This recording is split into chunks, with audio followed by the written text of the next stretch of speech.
This is your Thursday Daily Delivery. I am Michael Rand. Hope everyone's having a great day out there today. I will be joined in just a little bit by my friends Kris Atteberry and Jim Andrews for some Formula One auto racing talk. That is a first on Daily Delivery, but I think a worthwhile conversation. If you've never watched Formula One racing, it's a good time to start. The new season starts this weekend. Lots of big personalities, lots of intrigue, and lots of other stuff to pay attention to. So we will get into that in just a little bit. Got some Vikings updates. Our Ben Gessling reporting that the Vikings are seeking, or maybe seeking's the wrong word, but exploring trade possibilities for Danielle Hunter, their defensive end, who is due a large bonus on Sunday. So that piece of things will be interesting. Will probably have something to do with what goes on with their salary cap going forward. Minnesota United made a big trade for Kamar Lawrence, a left back that should help them tremendously, and plenty of other stuff to get to as well. But first, we got to start with some results. Wolves and Wild, two big home games on Wednesday night, both of them coming up well. Let's start with the Wolves. They, I believe they clinched at least a play-in spot with a victory over the Lakers. Looked like a rout. They were up big early, then it got a little tight in the third and fourth quarter, but then the Wolves pulled away late, 124-104. Talked a little trash even. Russell Westbrook airballed a shot towards the end of the game, and Karl Anthony Towns was giving him a little bit of stuff. So was Patrick Beverley. After the game, Russell Westbrook said, according to The Athletic, that no one on the Timberwolves has done anything in the league to make him care about their trash talk, which is kind of funny since Russ is basically an empty stat chaser himself. But that's a story for another day. He's probably just upset that the Lakers are garbage this season, so we'll let him have that. But it's kind of part of this attitude and swagger that the Wolves have this season. It's a fine line to walk. Again, Russ isn't wrong in the sense that the Wolves haven't really done much in a long time. I'm taking more issue with what he's done than what they've done. He's right. They've been a bad team. They've been a bad franchise for almost all of the last 2 decades, save for that brief 47 and 35 year under Tom Thibodeau. They've got it going this year. They're 41 and 30. Like I said, will be in the play-in at the very least, but have certainly higher aspirations than that at this point. But the larger point is they're trying to walk this line every night between not letting their emotions get the best of them, but still playing with an edge and a swagger. Head coach Chris Finch was asked about that after the game. Let's play a short clip of kind of how he thinks of their of how they've walked that line. Yeah, no, I do. I like the fact that we have confidence. I like the fact that we play with a lot of emotion. We also have to realize, we have to kind of also mature a little bit and act like we've been there before, because we have so far this season. We have. And I would tend to agree with that. I think my biggest gripe from time to time has been Karl Anthony Towns letting his emotions get the best of him. I think he's done a better job of reining that in as this season has gone along. There's still been some times when he complains too much, or where it seems like he takes himself out of a game by using his emotions in a negative way. But I think Patrick Beverley certainly sets a good emotional tone for this team. I think Anthony Edwards sets a good tone, and he had a good game against the Lakers as well. Good to see him get back on track. Towns had 30 points. So, when the team is playing well, you don't want to mess with the confidence and mess with kind of the way they got there. So I've got no problem with that. I've got no problem at all as long as they back it up on the court, and they have been doing that lately. Let's get to the Wild as well. Much needed 4-2 win over Boston on Wednesday. We spent a good portion of Wednesday's show talking about all the problems this team has, about Bill Guerin addressing some of that, about the trade for Tyson Jost. Jost made his debut seem like he did just fine, but really it was the core guys, the mainstays that got it done for them. Kirill Kaprizov, 2 goals in the game, first 2 to give them a 2-0 lead. He has 32 on the season now, trying to catch Marian Gaborik for the team record. I think he needs 10 more now. closing in on the team record for points in a season as well. And Jordan Greenway with an absolutely great shift and great goal to give them the go-ahead goal in the third period. They get a late one as well into an empty net. So, good goaltending from Cam Talbot, good gritty effort from the Wild in this game, a much-needed outcome. Again, like we've talked about, they hit this slide. They kind of stopped playing the way they had been playing, and this is just one game. We don't want to draw too many hard conclusions from one game, but when you can at least show that you still have that identity, that you can still play that way, that gives you confidence to do it again the next night and the next night and the next night. So maybe this will just be a 16-game blip on the radar. It's kind of a large blip. That's kind of a big dot more than just a blip. But if they can get back to playing the way they were playing earlier in the season, that probably won't matter a whole lot by the end of the year. There'll still be a playoff team. They'll still carry some momentum into the postseason. So I will be curious to see, A, how they come out in their next game, and B, if there are more moves to come from Bill Guerin before Monday's trade deadline. I'm probably watching to see how they play, watch to see how they respond, and I guess the response Wednesday was a good one. Take a playcation to Mystic Lake for 24/7 gaming, fun restaurants and bars, and luxurious hotel rooms. And join Club M to bask in the rewards. Follow the lights to Mystic Lake, where every day is playday.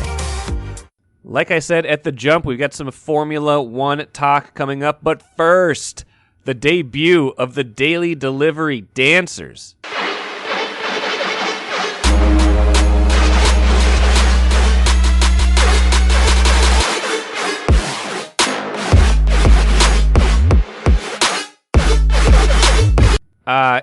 Come to think of it, that probably would have been better if you could have seen it as well, but I hope you still enjoyed in some capacity that debut performance by the Daily Delivery Dancers.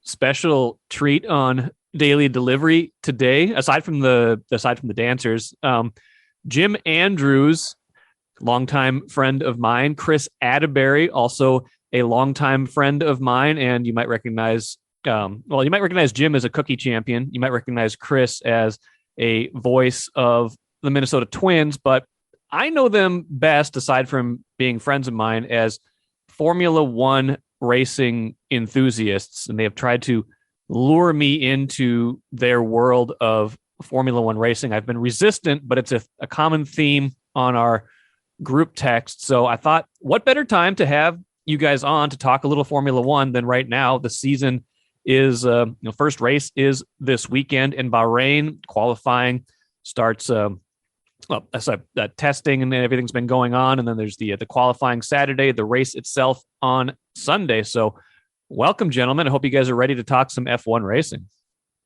Always.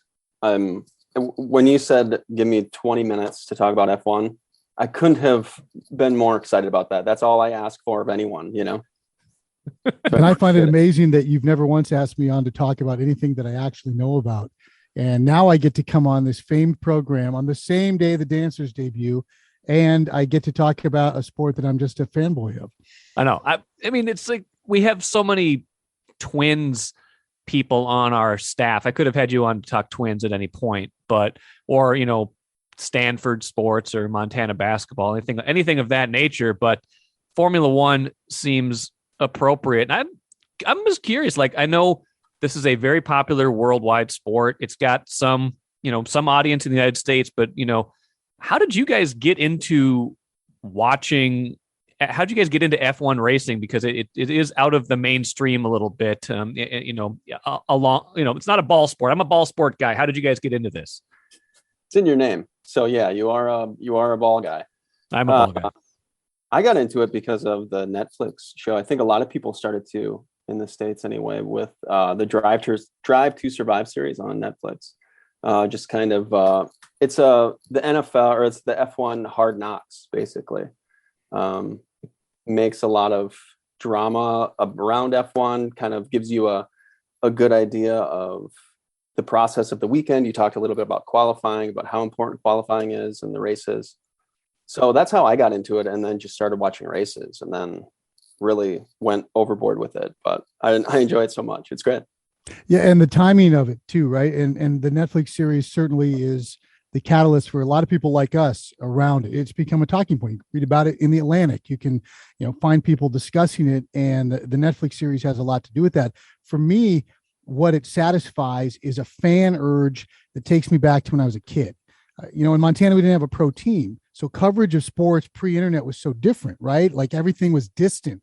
We had an afternoon paper that was 2 days behind, or you read Sports Illustrated once a week. You stayed up for Monday Night Football to see the highlight package of all the teams you never got to see. And there's no better time to be a fan than when you're like 12. Working in sports, you kind of know how the sausage gets made. I like having a sport that can fill those childlike desires to be a fan. I don't need to be too in the weeds. I can appreciate the colors. I can appreciate the speed. I can appreciate the talent of the drivers, the drama, the soap opera elements, the international flair of it gives you a little World Cup feel, because you've also got flags and people racing for countries and teams. And yet it's once a week. There's not that many guys to remember. And then I can go back about my daily business. So that's kind of how it makes me feel like a kid fan-wise again. I tend to lump like all auto racing in together, and that's not fair, right? Because Formula One, from the limited amount of exposure I've had to it, the limited amount I've watched, is exceedingly different than like NASCAR. Explain kind of if for a complete novice who's never watched a Formula One race or who has a skewed perception of it, like what does the race look like? Well, they make right turns as well, so that's something new for a lot of Americans. Usually just the left-handers with the oval. The cars are really small. I mean, they're half the weight of a car that you like your Subaru you drive. They're probably half that size, but they're longer and wider probably. And they go, 200 miles an hour, over 200 miles an hour top speed. So it's just, they're a lot quicker. They go through corners faster. The speed, they're not as fast as Indy cars, but Indy cars are not as fast through corners. They don't handle as well. They're built more for speed. So, and every course is different, right? Every course has different elements to it, whether elevation or maybe it's a street course, which I think are kind of cool. Where you're driving through the streets of Baku or through the streets of Monaco, most famously. The other fun thing is that you have to build them, right? You've got your driver's title race, then your constructor's race. And we love to talk, I know you do, Ramball, about analytics in sports, right? We've got legions of people making careers out of building algorithms about pitch framing or corner threes versus long twos. You want to take the ultimate analytic sport. All right, build a car. Here are the regulations. You can do anything you want within these regulations, but your team has to mill every part. You have to put this whole thing together and figure out analytically which is the fastest way to do it, and then throw your driver in the car. So I think it adds that dimension too. It's a complex Pinewood Derby, so to speak. You know what I mean? It's great. Also about the tracks too. You say everyone's different. There's a regulation. If they build a new track, it has to be built with native dirt. So meaning wherever that, if it's in Bahrain, they've just built a track in Saudi Arabia, they had to use asphalt from there. They can't ship it in anywhere. Granted, I mean, you're not getting dirt and shipping it on a container is not cost effective, but That's interesting. I mean, and just from, following it from a distance, from listening to you guys talk about it, there was, before we get into kind of the season this year and maybe what's ahead, it feels like there's like two things stood out to me from a lot of what you guys talk about. One is just the money and the outsized personalities in this sport seem to drive it a lot. And, two, the controversy at the end of last year, and we can get into that a little bit, just like what exactly happened with that piece of it. So maybe let's start with the kind of the big egos, the big personalities, because that seems like that's a fun part of this. It is, and it's very much a European or worldwide sport type thing. So my wife, of course, fenced internationally, right? And she was in Germany and Russia and Bulgaria and Italy and France. So she'll walk into a race and I'll be like, oh, this guy's getting hosed and they're here. And she's like, well, of course they are. That's how it works. Like there's less pretense about corruption in the worldwide sporting world than there is in, say, the NCAA, where we have to say scholar athlete, even while Will Wade has a job. So that part of it plays in, right? And you've got the countries versus country, and you've got kind of the culture of the country into it. And then you've got the piles of cash. I mean, it is purely piles of cash. Go to Monaco, look at the yachts lined up alongside. And they tried to change that this year with the regulation changes and limiting things a little bit. But it is a big old soap opera in many, many respects. And it's a spectacle. They literally travel with a Ferris wheel to every track. So it is completely a traveling circus. Is this the kind of thing like, when there was the international soccer explosion, 5-10 years ago, whenever it was, when Premier League started being shown more readily, whether it was on NBC Sports or things like that, and people in the United States got a much more, complete picture of international soccer. People started like picking teams, like, who's your team? What's your team? Is that a common thing in F1? Do you pick a driver? Do you pick a team that you like, or is it more just you're watching from a distance and just kind of enjoying the spectacle of it all? Oh, you absolutely have to pick a driver. I think everybody's got their favorites. I think everybody knows who they like. And again, like you said, the personalities, like you get up close and personal with a lot of them. Like my favorite driver, Kimi Räikkönen of all time. Like I love his attitude. I love how he drives. I love him. He retired. I'm sad now, sad boy. So I have to find a new favorite driver. And right now the leading driver is Valtteri Bottas, just because another Finn. It's great. You know what I mean? You just kind of fill it in, and you get to hear a little bit of their personalities, and they're just a lot of oddballs. And and the way they do the forced media where they sit them next to each other after they've been racing against each other, and then the movement between teams. You get to pick your driver, but then you also have to pick which team you like. And then like I love Carlos Sainz, but then he goes from McLaren to Ferrari, and cheering for Ferrari is like cheering for the Yankees, right? Like I can't bring myself to walk around sporting Ferrari red, but I like the driver. So now I'm in conflict about it. And then they have this beautiful thing where they sign for the next year with a different team while they still have half a year to race with their current team. I mean, how fun would it be in the NFL if the quarterback could pick a team for next year, but still have 8 games to play for his current squad? I mean, it's a good concept. I've just been told the Twins were swept by Ferrari in the playoffs this year. No, sorry. They're tough. Ferrari's got a lot of pitching. You know what I mean? I just thought, by the way, this is an aside. This is a little baseball talk. Sorry, but I saw the Yankees projected lineup has Ben Rortvedt as the catcher, and all the guys they just got in the trade, all going to be starting for the Yankees apparently, unless something else happens. Plus Aaron Hicks. So 4 of your Yankees 9 projected starting 9 are former Twins this year. Good luck with that. But this is Formula One talk. I think people maybe caught like bits and pieces of. There was a big controversy at the end of last year. What happened? Give me the synopsis of why that was such a big deal. The final race of the year in 2021. Well, they basically just made up the rules as they were going. They were under a red flag. Verstappen versus Hamilton for the world championship. Lewis would have his 8th. No one's ever had more than 7.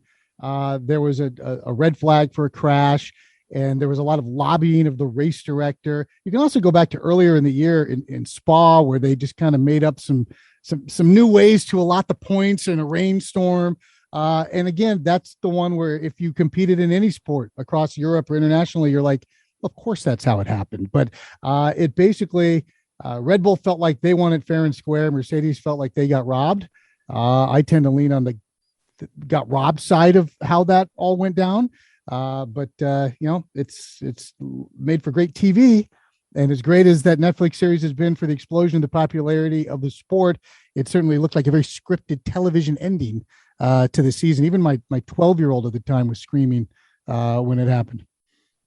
Yeah, well, I mean, it's unfortunate too, because Verstappen is a great driver and he should win a championship, but under the circumstances, it almost feels like they wanted him to win to create, like you said, to create a drama with Hamilton, and the 7-time champion just lost and all that. So that really is it's too bad that it happened. But on the other hand, every other team coming out and saying that Mercedes was cheated and they were robbed. And the only, by the way, everyone hates Mercedes, so that was a big deal that people for Ferrari to be like, they've won like 8 in a row and nobody likes it. Ferrari to be like, Mamma mia, that was bad. It's It's not great. So everybody else came out. Red Bull's the only one defending the old race director, Michael Massey, who, by the way, the FIA found a new job for him. He's no longer he's no longer in charge of races. They moved him, promoted him actually, which is kind of the FIA way, it seems like. But yeah, it's too bad. And now they've changed a bunch of rules, changed how the application of that specific rule is going forward in the future, to make sure it doesn't happen again. But yeah, there's been controversies at the end of seasons before. But I think this is the biggest one where it was the officials interfering. It's been drivers crashing into one another or things in the past to win a championship, but never really an official taking it away from somebody. So. And Mike, one of the cool things about the sport for newbies, and again, I'm the fan that the hardcore fan would hate. I'm like the guy who's like, oh yeah, Blues Traveler's not bad in 1995. I'm like, no, only the early stuff. This stuff's too commercial. There's people who have ownership, but new fans like me who can take it on any of a variety of levels. What's great about being a fan now is you can get as deep as you want on it. And it's also a sport that, not unlike soccer that you mentioned or baseball, it's a great literary sport. There's a lot of great writing about it. There's a lot of great history to it. There's a lot of great visual history to it. You can literally see how the cars have changed, how the speeds have changed. And you can find these swashbuckling figures throughout its history. So it's a really fun sport to get into at whatever level you're comfortable getting into it, even if it's just give me 90 minutes on a Sunday morning and then call the rest of the weekend good, because I like watching things go fast. Or if you really want to dive in, again, the literary element of it and the historical element of it are super fun. A couple more things as we continue our Formula One talk. Probably will not be the last time we talk Formula One. I'm getting more into it right now, just listening to you guys. Where does all this leave us now as the season is about to start? What are some of the big kind of storylines to watch in this 2022 racing season? New regulations are the biggest one. They've changed things essentially to try to make it more even for the smaller market, as you would call them, or smaller budgeted teams. And so the new regulations, different size tires, the cars should be able to race closer together, and they're trying to increase, if it was a baseball analogy, pace of play, right? They're trying to go from the true outcomes to more overtakes and allowing the cars to be a little more aggressive, and nobody knows how it's going to work out. So everybody was starting from ground zero with their car. That's first and foremost. And then that happens to dovetail, I think Jim would agree, with a really fascinating group of young drivers. There's Lewis Hamilton, maybe the best to ever do it. Max won his championship, but he's not alone in that young set of really, really, really talented guys like Lando Norris and Leclerc and Pierre Gasly. And then they're getting fresh talent, first Chinese driver. Last year was the first Japanese driver on the circuit. And then you've still got old world champs like Vettel and Alonso. So I think the driver makeup is really cool when it comes into concert with the changes in regulations. Yeah. Well, I mean, it wasn't the first Japanese driver. I know you're not a big history buff on F1. You're new to the sport. But Takuma Sato and other. The only one that's been shorter than my 12-year-old. How about that? And she loves it. Yeah, he's as cute as a bug. Little Yuki. You just want to put him in your pocket. I think, like Kris said, some of the big things coming up are the regulations. I mean, they have a salary cap. Before it was unlimited spending. It was who has the most money. It was a complete meritocracy as far as who could win. There's, revenue sharing in baseball and stuff. There's no revenue sharing. It's just like, we have the most money. We're going to put the most money into our car. So Ferrari would do that. Mercedes would do that. And you see periods of dominance for them. But yeah, they've tried to eliminate that so smaller teams can compete. They're trying to, like Kris said, make it so that cars race closer. They've changed how aerodynamics work. It goes now more of a ground effect underneath the car instead of over top. So there are cars and teams that use more ground effect that are a little bit ahead of pace now than others. But yeah, I think it's just going to be interesting coming up. But I think the biggest thing for the season is always it's going to come down to what it always is, and who's the most reliable, who has the most consistent car. So I think that's the big thing. And right now it's, Red Bull and Ferrari, I think, are the two out front from Bahrain testing. But There's so much. I mean, it's hard to keep hard for me to wrap my head around. You got testing, qualifying, you got the race, on the weekends. It sounds like those are usually on Sunday. Like how do you watch this? If you are a fan of like a lot of different sports and you only kind of want to dabble, like what's the best stuff to watch? Where do you even watch it? I mean, like I'm so like out of the loop on this compared to you guys that I'm just like, I don't even know what channel it's on. Like who regularly shows Formula One racing? Well, Jim's a big F1 TV guy. They've got all sorts of stuff. I am a little more casual in that I tend to just watch some of the qualifying and then the races on ESPN, typically on Sunday mornings. And it's not unlike, back in 2002 when you could go down to a bar at 8 in the morning and watch a Premier League game, with a bunch of people. It's early because of the time change typically, and you can knock out a race before the rest of your family wakes up, and then you can go around the rest of your weekend. So it's such a massive sport around the world. And because we're Americans and we see everything through our prism, where if it's not huge here, it's not as important. We're just the dumbos who are finally catching on. Yeah.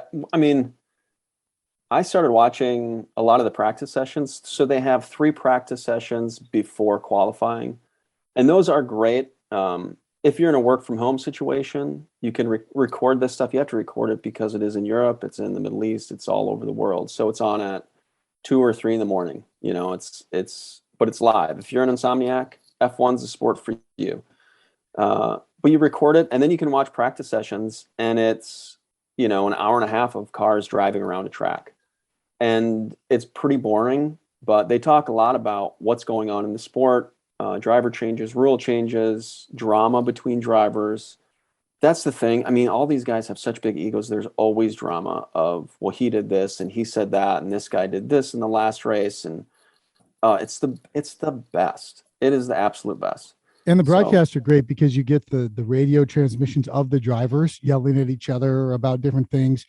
And then, the great over the top English accent turn of phrase broadcasters that make you laugh and smile at the same time. Well, maybe I'll give it a chance this weekend. I'm more likely to watch it now than at any other point in time. I know we got NCAA basketball this weekend. We got other stuff, but I'm interested in it. 12 hours. What's this that? Weekend? 12 hours of Sebring this weekend too. We got so much going. we got a lot. Jim Andrews, Kris Atteberry, our official daily delivery Formula One experts, I guess we would say, or at least no. Yeah. You qualify as experts on this show, and we'll do this again at another point in the Formula One season, and I'm sure I will hear about 100 things about it on group text before that happens. So thanks, you guys, for joining me here on the show today. Thank you. Thanks, man. Looking forward to joining you next Friday. Formula One Fridays. Thanks, Mike. I enjoyed that conversation with Kris and Jim. I hope you did too. Even if you're not a Formula One or auto racing enthusiast, hopefully you learned a little bit and makes you want to watch a little bit. Give it a try. I'm going to give it a try this weekend. Why not? Let's give F1 a shot. A lot of people are into it, and if a lot of people are into it, there must be something going for it. The personalities, the racing, the intrigue. So I'm going to give that a shot, and maybe you should too. Let's get to a couple of roster things before we go here in the cooler. Vikings reportedly trying to trade or looking possibly to trade Danielle Hunter. That was in Ben Gessling's story in this morning's paper. He also tweeted that yesterday. Ben will be on Friday's show to probably talk about this a little bit more, whether there's a resolution before then or not. But Danielle Hunter got a big $18 million bonus due on Sunday, kind of a trigger point for either redoing his deal or perhaps trading Danielle Hunter somewhere else. So that will be a thing to watch. Vikings have been relatively quiet so far in free agency. I think Ben noted that in his story today as well, still trying to dig out from some of those cap problems that he inherited from his predecessor, Rick Spielman. Danielle Hunter, certainly a great player, hasn't been on the field much the last 2 years. Do you pay him?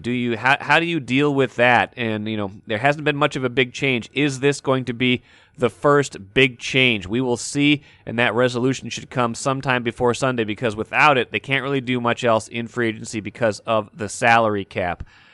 And the Loons added left back Kamar Lawrence, longtime player they've coveted. He's been one of the best defenders in Major League Soccer over the years. He will help certainly shore up a team that could use some help on that back end. He's got a little bit of offensive ability as well, but mostly just kind of help them get that get more solid in that spot. So a good move for the Loons. They lose last year's second-round pick, I believe, but still certainly a worthy move to make for a player they have been pursuing for a very long time. That will do it for today's show. Like I mentioned, Ben Gessling should be on Friday's show to talk Vikings, free agency, new league year, Danielle Hunter, whole bunch of good stuff. And I'm going to get Ben's thoughts on Kirk Cousins, because we haven't talked about that with Ben since that happened last weekend. Hope you enjoyed today's show. Be back at it again on Friday.